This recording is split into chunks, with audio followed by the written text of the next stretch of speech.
working on or been trying to get, I may wind down with that. But I spend most of the time dealing with a song or a progression that I'm trying to master.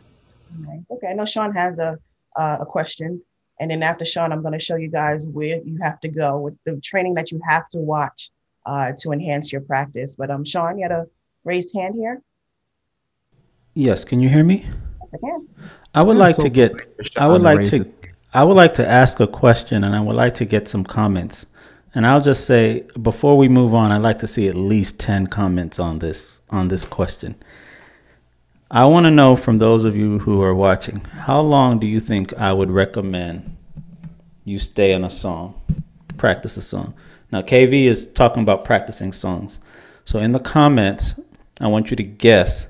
Nah, don't just guess for Philip. That's great, but I need you to give me just give me a number Am I allowed to answer, or do I have yeah, to? you guys can. We'll read some of the answers though out loud. So because I'm just interested in seeing all these answers. I just like the interaction that we're getting, and if you can read some of them for us, I want to see what they're saying. Yeah, Teresa's saying 3 months. Samuel said he heard you say 6 months. Terry said 60 days. Vanessa said 6 months. Said about 6 months. See, Eddie said a year, which is my answer. Andrea said 3 weeks. Someone said 6 months to a year. 1 year, you have to dig into everything on the song. Yep. So depending on the song, I like Wendy's answer. Depending on the song, generally 1 to 3 months. All right. So certain songs I like that may require more time to spend with. Because I'm not spending a year on He's Able. Uh, see, 6 months, 1 month, 3 weeks, 3 to 6 months. Revisit with new progressions, ideas. Edward says 1 year. So yeah. Yeah, because we need to make sure that we're practicing long enough past the point where we're thinking about it. Okay, we're always talking about muscle memory. I talk about muscle memory in a lot of the trainings, but we have to go past the point where you're thinking about the song. And if it's a very, I think somebody posted on the website. Somebody actually posted in the challenge, and I had mentioned that, and they thought it was a criticism. They were like, "Thanks for the criticism," but actually, I wasn't criticizing. I was actually encouraging them. I was actually saying, "Yes, that's it. Stay with that. Go past the mastery point." Because the thing is, we'll start learning a song, but we won't have it totally mastered. You know what I'm saying? It doesn't mean that you're playing it wrong, but you have to get past the point where you're thinking.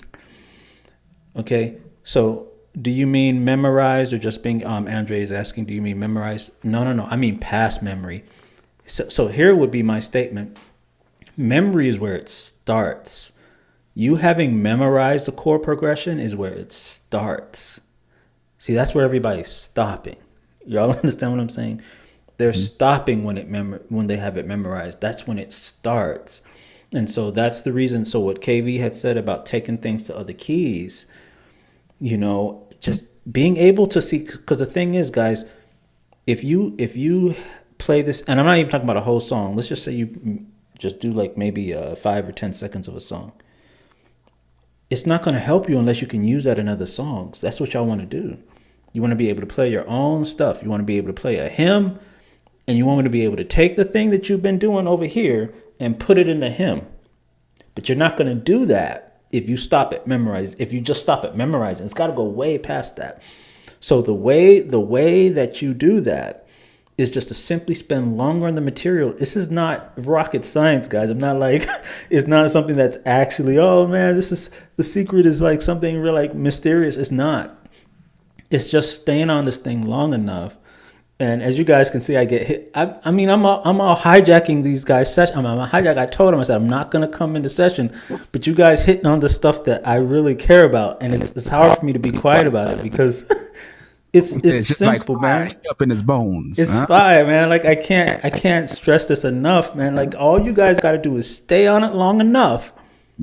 Stop getting bored. The book Atomic Habits, man. Look, it says that the main thing that we fight, right? Listen. It says... Made him get the book. Y'all made me get the book, man. Listen. It says that the main thing that high performers are fighting is boredom. Y'all understand what I'm saying? That's what we're fighting. We're fighting boredom. You know what to do. You got to stay on that thing until you know it. We know what to do. You understand what I'm saying? We just don't want it. We don't realize that the boredom is the process. So all the masters have gone past that thing. You think Tiger Woods wasn't bored practicing the same stroke every day? Come on, Yeah. guys. Genius is right here for everybody. Okay, let me stop.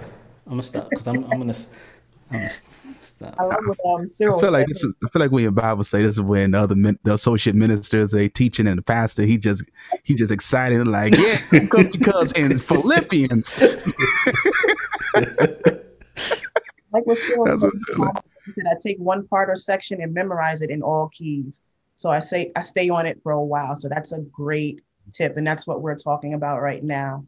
But since Sean brought up the book, one training you definitely have to listen to.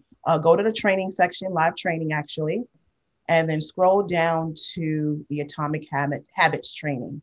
That is an amazing training that you all have to check out. If you can, do it tonight.